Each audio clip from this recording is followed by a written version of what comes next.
Hello friends, welcome back to my channel and this is Prasanna Kumar. Friends, ये real number chapter का third video है। यहाँ मैं discuss करूंगा फर्स्ट चैप्टर के फर्स्ट एक्सरसाइज का क्वेश्चन आंसर। इसमें टोटल नंबर ऑफ क्वेश्चन 5 हैं और मैं एक एक करके यहाँ पे आपको डिस्कस कर रहा हूँ। फ्रेंड्स, आपका जो फर्स्ट एक्सरसाइज है उसमें जो फर्स्ट क्वेश्चन है ये दिया गया हुआ है, find the HCF of following numbers by using UDL।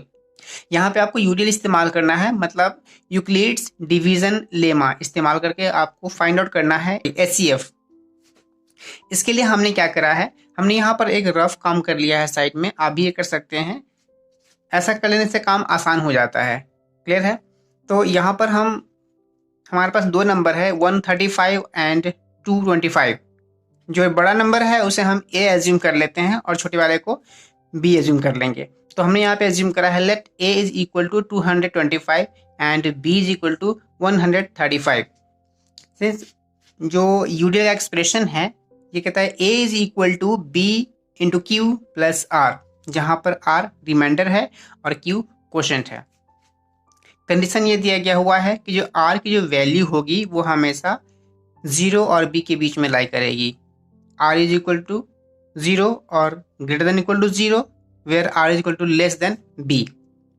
तो यहाँ हम लेते हैं अपने कंडीशन के अकॉर्डिंग, डिजिट के according, a is equal to 25, 225 है तो यहाँ 225 is equal to 135 into 1 plus 90। अगर हम इसको 1 से मल्टीप्लाई करके 90 ऐड करेंगे तो ये नंबर मिलेगा हमको। जहाँ पर ये मैंने कहा कि ये रिमाइंडर, यहाँ पे एरो दिखा रहा है कि ये जो 90 है वो आर की वैल्यू है। नेक्स्ट में चूंकि 90 इज नॉट इक्वल टू 0, तो चूंकि 90 0 नहीं है, हमें HCF फाइंड करना है। हमने पहले भी आपको बताया हुआ था कि हम इस प्रोसेस को तब तक रिपीट करते हैं जब तक कि वो 0 ना आ जाए रिमाइंडर। तो चूंकि यहाँ पर रिमाइंडर 0 नहीं आया है, ये नॉट इक्वल टू 0 है, इसलिए हम इसको अगेन रिपीट करेंगे। तो अब हमारा जो A है वो कन्वर्ट हो जाएगा, अब B बन जाएगा और जो एक्सप्रेशन होगा वो B is equal to c r plus k होगा। फ्रेंड्स, ये जो मैं अलग अलग लिख रहा हूँ expression, A is equal to b q plus r, b is equal to c r plus k, and यहाँ मैं लिख रहा हूँ C is equal to k m plus n. ये जैसे जैसे मैं एक्सप्रेशन को रिपीट कर रहा हूँ उस तरह से मैं इसको नोट करते हुए जा रहा हूँ। आपको ये हर बार अलग अलग फॉर्मेट में नहीं लिखना है, आपने सिर्फ एक बार यहाँ पे लिख दिया है। यहाँ मैंने आपको फर्स्ट क्वेश्चन है इसलिए एक्सप्लेन करने के लिए अलग अलग लिया है, बट आपको ये चीज नहीं लेना है। तो यहाँ पर हमने लिखा b is equal to c r plus k, और इस फॉर्मेट में हमने इसको पुटअप किया। तो ये 135 is equal to 90 into 1 plus 45। Again यहाँ रिमाइंडर 45 है जो कि 0 इक्वल नहीं है, 45 इज नॉट इक्वल टू 0। हम इसको फिर से रिपीट करेंगे। मान लीजिए देखिए यहाँ पर जो क्वोशेंट है, क्वोशेंट के साथ जो है, मतलब जो क्वोशेंट का मल्टीप्लायर है, हम उसी को नेक्स्ट टर्म में ए मान लेते हैं। तो यहाँ पर हो जाएगा 90 is equal to 45 into 2 plus 0। यहाँ पर जो रिमाइंडर है हमारा वो हो गया 0। अब ये 0 हुआ है तो आप यहाँ देखेंगे, हमने आपसे जो थ्योरी क्लास का वीडियो बनाया था उसमें ये मेंशन किया हुआ है कि जो क्वोशेंट का मल्टीप्लायर आपका HCF होता है, यानी कि हमारा HCF हो गया 45। तो इस नंबर का हमें HCF फाइंड करना था, हमने फाइंड आउट कर लिया by using Euclid's division lemma, और वो हमें मिलता है 45। तो ये आपका आंसर है। नेक्स्ट क्वेश्चन है क्वेश्चन नंबर 2, और यहाँ पर आपसे ये कहा जा रहा है कि show that any positive odd integer is of the form 6q plus 1 or 6q plus 3 or 6q plus 5 where q is some integers। किसी भी धनात्मक विषम संख्या को हम 6q plus 1 और 6q plus 3 और 6q plus 5 के रूप में लिख सकते हैं जहां q एक पूर्णांक है। क्लियर है?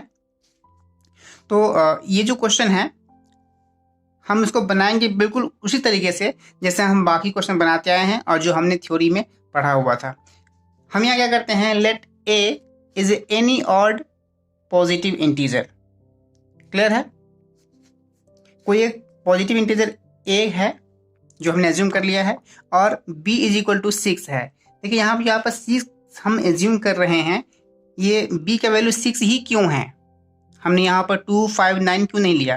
तो 6 हम ये चीज जो लेते हैं वो इसको देख करके लेते हैं, जो आपको टर्म्स दिया गया हुआ है। तो इस फॉर्मेट में जो यहाँ q की जगह पर होगा उसका जो मल्टीप्लायर होगा उसको हम b मानेंगे। क्लियर है? तो इसलिए हमने यहाँ पे b को 6 लिया है। फ्रॉम यूडीएल, अब यूक्लिड्स डिवीजन लेमा ये कहता है कि a is equal to b q plus r होता है, जहाँ पर r क्या है, रिमाइंडर है, जिसकी वैल्यू हमेशा 0 और b के बीच में लाई करती है। तो a is equal to 6q plus r हो जाएगा, क्योंकि b इज इक्वल टू हमारा 6 है, और चूंकि b इज इक्वल टू 6 है इसलिए r की जो वैल्यू होगी वो 0 से 6 के बीच में लाई करेगी। तो एक चीज और यहाँ पे आप देखिएगा कि चूंकि r भी क्या है, एक इंटीजर है, r एक इंटीजर है, तो इसकी वैल्यू कही जा रही है कि 0 से 6 के बीच में लाई करेगी। देखिए यहाँ पर 0 के साथ साइन ऑफ इक्वलिटी भी है और लेस देन इक्वल का भी साइन है, मतलब r की जो वैल्यू होगी वो 0 से स्टार्ट होगी लेकिन b तक नहीं जाएगी, यानी 6 तक नहीं जाएगी, 6 से कम होगी।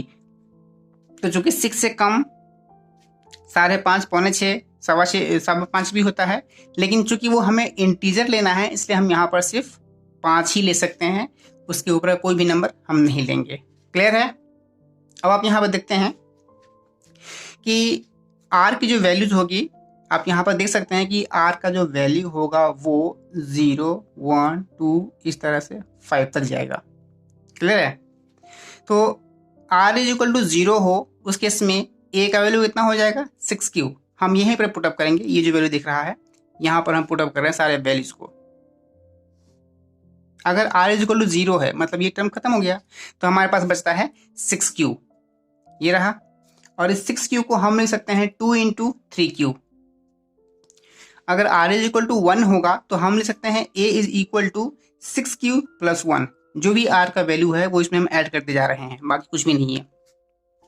6q plus 1 r is equal to 2 के लिए है 6q प्लस 2, इसको हमने थोड़ा और एक्सपेंड करा और लिखा 2 × 3q प्लस 1। यहाँ दोनों में से हमने 2 को कॉमन ले लिया है, यहाँ से हमने 2 कॉमन लिया था तो 2 × 3 हो गया, और इन दोनों में से हमने 2 कॉमन लिया है तो यहाँ पर 2 × 3q प्लस 1 हो गया।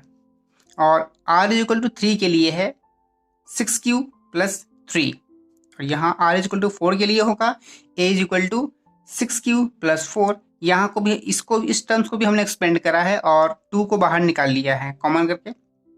हमारे पास जो ब्रैकेट में बचा है वो 3q प्लस 2 है, और लास्ट टर्म है r इज इक्वल टू 5, इसके लिए a इज इक्वल टू है 6q प्लस 5।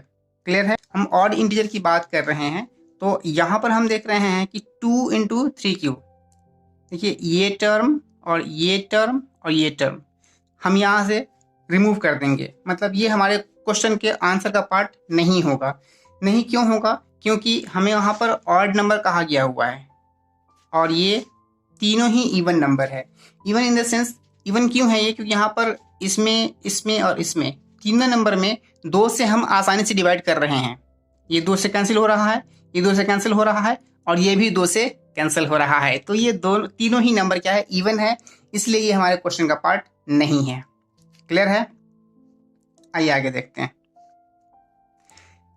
अब चूंकि ये 3 पार्ट नहीं है तो जो भी हमारा आंसर है उनमें से हम इस 3 को माइनस कर देंगे, ये हट जाएगा, ये हट जाएगा, ये हट जाएगा, बचेगा क्या? एक तो ये बच गया, दूसरा ये, और तीसरा ये। मतलब so the positive odd integer a is equal to either 6q plus 1 और 6q प्लस 3 और 6q plus 5।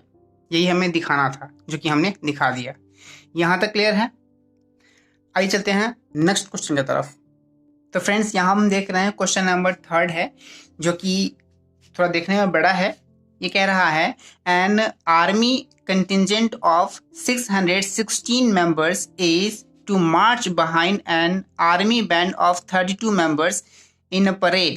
The two groups are to march in the same number of columns. What is the maximum number of columns in which they can march? मतलब कह रहा है कि एक army का group है, उस ग्रुप में टोटल नंबर ऑफ जो आर्मी है, मतलब जो सेना है, वो 616 है। अब इस 616 सेना के जवान को बैंड के पीछे मूव कराना है, और बैंड बजाने वाले जो सेना है वो है 32, और नंबर ऑफ कॉलम, जो कॉलम्स होंगे वो इक्वल होंगे। तो अधिक से अधिक कितने कॉलम बनाए जाएं कि ये सारे जवान हर एक बैंड पार्टी के पीछे पीछे मूव कर सकें। क्लियर है? तो अब यहाँ पर ध्यान दीजिएगा, क्वेश्चन में है मैक्सिमम, यहाँ मैक्स लिखा है मैंने। मैक्सिमम का मतलब होता है हाईएस्ट, हाईएस्ट कॉमन फैक्टर। ठीक है, जब आपको वर्ड में प्रॉब्लम दिया हुआ हो तो आपको इन सब बातों पे काफ़ी ध्यान देना होता है कि यहाँ पे क्या कहा गया हुआ है। अगर बात आती है ऐसे क्वेश्चन की जहाँ पर HCF का इस्तेमाल होने वाला है, तो सवाल कहीं ना कहीं आपको अधिकतम या अधिक से अधिक इस्तेमाल किया हुआ रहेगा, और अगर बात आती है कहीं पर LCM की, तो वहाँ पर न्यूनतम या कम से कम का इस्तेमाल किया जाता है। ठीक है, तो यहाँ पर मैक्सिमम किया गया हुआ है, मतलब अधिक से अधिक कितने ग्रुप बन सकते हैं या कितने कॉलम बनाए जा सकते हैं। ठीक है, तो इसके लिए हम क्या करेंगे, HCF फाइंड करेंगे। तो आइए फाइंड करते हैं HCF, जो हमने पढ़ा है उन तरीकाओं का इस्तेमाल करके। हमने यहाँ पे लिखा है to get the maximum number of columns, जो मैक्सिमम नंबर ऑफ कॉलम्स हैं उसे पता करने के लिए we will find out the HCF of 32 as well as 616, मतलब 616 और 32 का HCF हमें फाइंड आउट करना होगा। तो ये जो क्वेश्चन है, let a is equal to 616, हमने कहा था कि जो नंबर बड़ा होता है उसको हम a मानते हैं और छोटे वाले को b मानते हैं। तो यहाँ पर 616 a के बराबर a को मान रहे हैं और b मान रहे हैं 32 को। अब जो यूक्लिड्स डिवीजन लेमा है वो कहता है a is equal to b q plus r, जहाँ पर r क्या है, रिमाइंडर है, जिसकी वैल्यू हमेशा 0 और b के बीच में होगी। हमने इस चीज को यहाँ पर एक्सप्रेस करा, 616 is equal to 32 into 19 plus 8, जहां पर 8 क्या है, रिमाइंडर है, एरो दिखा रहा है आपको आर पर, 8 रिमाइंडर है जो कि 0 नहीं है। तो हम इस प्रोसेस को एक बार रिपीट करेंगे और हम इसको लिखेंगे। 32 जो आपका मल्टीप्लायर है क्वोशेंट का, हम उसको लेके चलते हैं। 32 is equal to 8 into 4 plus 0। अब यहाँ पर जो हमारा रिमाइंडर है वो 0 हो चुका हुआ है। हमने आपसे कहा था कि हम इस स्टेटमेंट को बार बार रिपीट नहीं करेंगे। फर्स्ट क्वेश्चन में हमने इसको कई बार रिपीट करा था आपको दिखाने के लिए कि हम कैसे रिपीट करते हैं रिपीटेशन फॉर्म में, लेकिन ये आपको हर बार नहीं करना है। तो हमने यहाँ पे लिखा नहीं है, डायरेक्टली हमने यूटिलाइज करा है। 32 is equal to 8 into 4 plus 0। यहाँ पर रिमाइंडर हो गया 0, और जब रिमाइंडर 0 हो गया तो उसी टर्म्स में जो क्वोशेंट है उसका मल्टीप्लायर हमारा कहलाता है HCF, मतलब 8 हमारा HCF हो गया। हेंस HCF यानी highest common factor is equal of 32 and 616 is 8। Clear है? हेंस अब चूंकि हम HCF फाइंड कर चुके हुए हैं, hence the required number of column are 8, मतलब 8 कॉलम्स बनेंगे। अगर ऐसा बनता है तो हर एक बैंड के पीछे एक कॉलम ऑफ आर्मी मार्च कर सकती है। ये हमसे पूछा गया था। क्लियर है? ये है क्वेश्चन नंबर 4। इस क्वेश्चन में ये कहा गया हुआ है use UDL, Euclid's division lemma का इस्तेमाल कीजिए to show that the square of any positive integer is either of the form 3m or 3m plus 1 for some integer m। Euclid's के विभाजन प्रमेय का इस्तेमाल करके आप हमें ये दिखाइए कि किसी भी धनात्मक संख्या का, धनात्मक पूर्णांक का जो वर्ग होता है वो या तो 3m अथवा 3m plus 1 के फॉर्म में होता है। तो आइए देखते हैं इसमें हम क्या कर सकते हैं। Let a be any positive integer। मान लिया कि a कोई एक धनात्मक पूर्णांक है और b इज इक्वल टू 3 है। हम यहाँ पर b 3 ले रहे हैं, क्यों? क्योंकि यहाँ पर जो फॉर्मेट है इसमें m का मल्टीप्लायर 3 है और यही हमारा b होता है। तो b इज इक्वल टू 3 है यहाँ पर। नाउ अब हम ये देखते हैं कि यूक्लिड डिवीजन लेमा ये कहता है कि a is equal to b q plus r है। बाकी क्वेश्चंस के ही तरह यहाँ भी हम इसको लिखेंगे। क्लियर है? जहां पर r रिमाइंडर है जिसकी वैल्यू 0 और b के बीच में लाई करती है। ये चीज आपके दिमाग में एकदम सेट हो जाना चाहिए कि जब भी आप ये लिखेंगे ये मेंशन करेंगे, कहीं ऐसा ना हो कि आप ये लिख दें और ये भूल जाएं। यहाँ ये आपको आपके मार्क्स को हैम्पर कर सकता है। तो a is equal to b q plus r में हम लिखते हैं a is equal to 3q plus r, क्योंकि जो b है वो हमारा 3 है। क्लियर है? अब चूंकि b इज इक्वल टू 3 है तो r की जो वैल्यू होगी वो 0 और 3 के बीच में लाई करेगी। तो 0 और 3 के बीच में कितना हो सकता है? 0 1 2, दैट्स ऑल। अब यहाँ हम देखते हैं, अगर r की वैल्यू हम लेते हैं 0 तो a इज इक्वल टू कितना हो जाएगा? 3q। और r इज इक्वल टू 1 पर a is equal to 3q plus 1, और r इज इक्वल टू 2 के लिए a इज इक्वल टू हो जाएगा 3q प्लस 2। यहाँ तक तो कोई दिक्कत नहीं है। आइए आगे देखते हैं। यहाँ हमने लिखा for r is equal to 0, तो फर्स्ट पार्ट लेंगे। जब r इज इक्वल टू 0 है तो a की वैल्यू सिर्फ 3q है, तो अगर हम a का स्क्वायर करेंगे, क्योंकि हमसे क्वेश्चन में पूछा गया है स्क्वायर के लिए, तो a का स्क्वायर इज इक्वल टू हो जाएगा 3q का whole square is equal to, ये इम्प्लाई करेगा और हमें देगा 3 3 जा 9 और q का स्क्वायर हो जाएगा, यानी 9q स्क्वायर। अगर मैं इसको 3 इंटू 3 कर दूं तब भी कोई इशू नहीं है, तो हम 9q स्क्वायर बोल सकते हैं 3 इंटू 3q स्क्वायर। क्लियर है? और इस टर्म को हमने वापस यहाँ पर लिखा a square is equal to 3m, जहाँ पर m की वैल्यू क्या है? 3q square. मतलब इस पूरे क्वांटिटी को हमने m एज्यूम कर लिया और 3 एज इट इज रहा, तो 3 इंटू m 3m। अगर r की वैल्यू 0 ना होकर के 1 हो, क्योंकि r की वैल्यू तीनों है, तो r की वैल्यू अगर 1 होता है तो जहाँ पर 0 था वहाँ पर हम इनपुट कर देंगे, यानी कि सेकेंड फॉर्मेट आ जाएगा 3q प्लस 1, ये वाला सेकेंड फॉर्मेट आएगा। ये जो है 3q प्लस 1 ये वैल्यू आ जाएगा, और अगेन हम उसका स्क्वायर करेंगे, यानी कि a square is equal to हो जाएगा 3q प्लस 1 का होल स्क्वायर। 3q प्लस 1 का होल स्क्वायर है मतलब a प्लस b का होल स्क्वायर है। इसको हम ब्रेक करेंगे, ये हो जाएगा a square plus b square plus 2ab। ठीक है? प्लस 1 स्क्वायर, तो ये जो वैल्यू हो गया a square plus 2ab plus b square, इसको हमने 3 वापस कॉमन निकाल लिया। तो यहाँ पर 3 नहीं है, तो इस टर्म्स को ही हमने बाहर रखा है, और जिनमें 3 इन्वॉल्व है उनको हमने सिर्फ एक साथ रखा है। तो इसमें 3 इन्वॉल्व है, इसमें 3 इन्वॉल्व है, यहाँ से हमने 3 को बाहर निकाल लिया है, तो इसमें से बच गया 3q स्क्वायर प्लस 2q, ये 2 इंटू क्यू 2q, और ये 1 बाहर में रह गया। क्लियर है? हम यहाँ पर देख रहे हैं a square is equal to हो जाएगा 3m प्लस 1, ये 1 यहाँ पे रह गया, और ये जो m है ये है 3q स्क्वायर प्लस 2q के। क्लियर है? तो इस तरह से हमने 2 वैल्यू प्रूफ कर लिए हुए हैं, r is equal to 0, r is equal to 1। आइए अब देखते हैं r इजकल टू 2 के लिए क्या होता है, जो कि लास्ट वैल्यू है हमारा। अगर r इजकल टू 2 है तो हमारा जो वैल्यू होता है a का वो 3q प्लस 2 होता है। अब 3q प्लस 2 जो वैल्यू है उसका हम स्क्वायर करेंगे, क्योंकि हमको a स्क्वायर वैल्यू फाइंड करनी है। तो a स्क्वायर इजकल टू हो जाएगा 3q प्लस 2 का होल स्क्वायर, और ये बन जाएगा a square plus 2ab plus b square. Next है ये, इसमें भी 3 इन्वॉल्व है, इसमें भी 3 इन्वॉल्व है। अगर इस चीज को हम लिखें 3 प्लस 1 तभी कोई इशू नहीं है।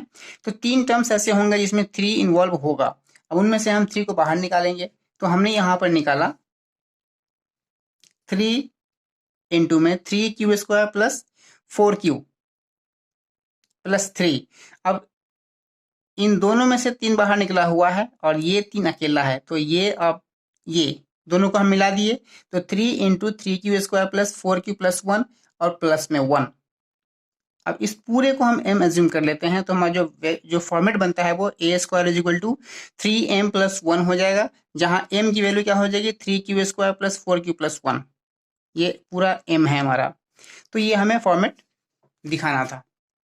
आइए देखते हैं नेक्स्ट क्वेश्चन को, क्वेश्चन नंबर 5, और ये आई थिंक लास्ट क्वेश्चन है।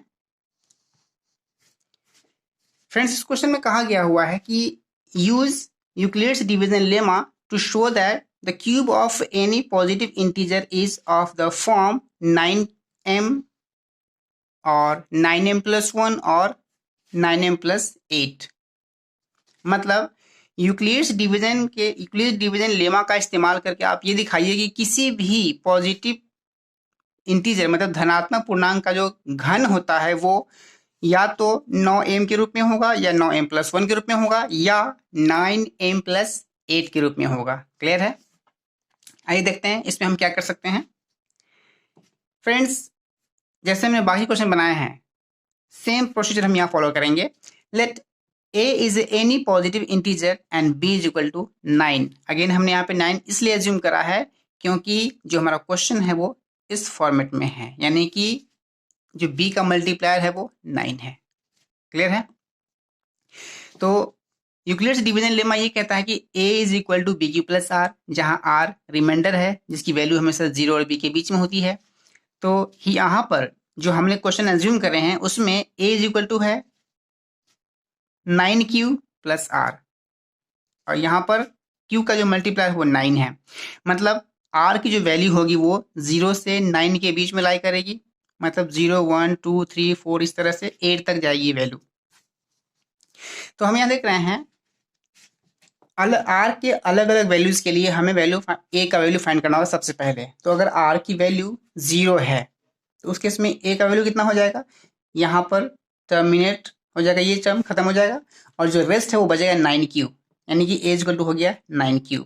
तो चूंकि हमें q फाइंड करना है तो a क्यूब इक्वल टू हो जाएगा 9q का होल क्यूब, मतलब 9 into 9 into 9 into q square into q cube.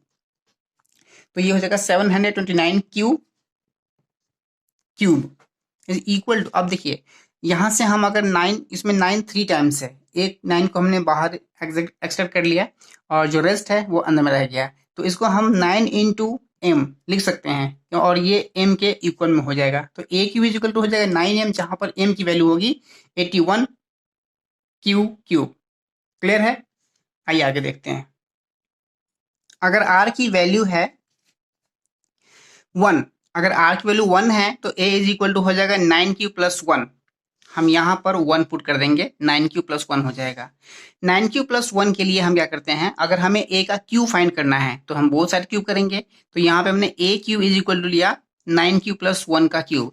अब ये 9q प्लस 1 का क्यूब हम कैसे करेंगे, तो यहाँ पर हम लगाएंगे फॉर्मूला, यहाँ पर जाएंगे बीजगणित में और वहाँ पर एक फार्मूला हमने पढ़ा हुआ है a प्लस b का होल क्यूब। क्लियर है? और ये कहता है a cube plus b cube plus 3a square into b plus 3ab square, यहाँ पर 1 का स्क्वायर है जो हमने शो नहीं कराया था, सॉरी। नेक्स्ट क्वेश्चन बनेगा ये 729 q cube plus 1 into 3 into 81 q square plus 27 into q, a plus b का होल क्यूब आ गया ये। अब यहाँ हम ये देखेंगे कि 9 कहाँ कहाँ है, क्योंकि हमें फाइनली 9 को ही एक्सट्रैक्ट करना है, 9 को ही बाहर निकालना है। तो हम ये देख रहे हैं कि यहाँ पर 9 इन्वॉल्व है 3 टाइम्स, यहाँ पर 9 इन्वॉल्व है 2 टाइम्स और यहाँ पर 9 इन्वॉल्व है 1 टाइम्स। तो हम इसमें से भी 9 बाहर निकाल सकते हैं और यहाँ से भी ले सकते हैं और यहाँ से भी ले सकते हैं। बस यही एक ऐसा टर्म है जहाँ से 9 हम बाहर नहीं ले सकते हैं। नो इशू, इसको हम सबसे लास्ट में कर देते हैं। तो हमारे पास बचेगा 9 निकालने के बाद 81 q q plus 27 q square plus 3q and ये वाला 1 हमने बाहर कर दिया है। ध्यान दीजिए इसमें से हमने 9 निकाला है तो यहाँ पर 81 बच गया हुआ है और यहाँ से हमने 9 बाहर निकाला है तो यहाँ 9 बचा है, 9 इंटू 3 27 हो गया है और यहाँ से हमने 9 को बाहर निकाल लिया है तो यहाँ 3 बच गया है। क्लियर है? तो इस पूरे क्वांटिटी को अगर हम m मान लेते हैं तो जो हमारा वैल्यू है वो 9 इंटू एम प्लस 1, वही यहाँ पे लिखा हुआ है a cube is equal to 9m plus 1, जहां पर m का वैल्यू है 81 q q plus 27 q square plus 3q। Clear है? अब अगर हम लेते हैं r की वैल्यू 2, r की वैल्यू 2 के लिए हम ले रहे हैं 9q प्लस 2। प्रोसीजर हमें यहाँ पर सेम रिपीट करना है जैसा हमने अब तक करा है। हम यहाँ भी a क्यूब फाइंड आउट करेंगे, इसके लिए हमें नेक्स्ट टर्म्स को क्यूब करना होगा और ये a प्लस बी का होल क्यूब होगा। ठीक है? तो थोड़ा सा आपका फॉर्मूला भी अच्छा होना चाहिए।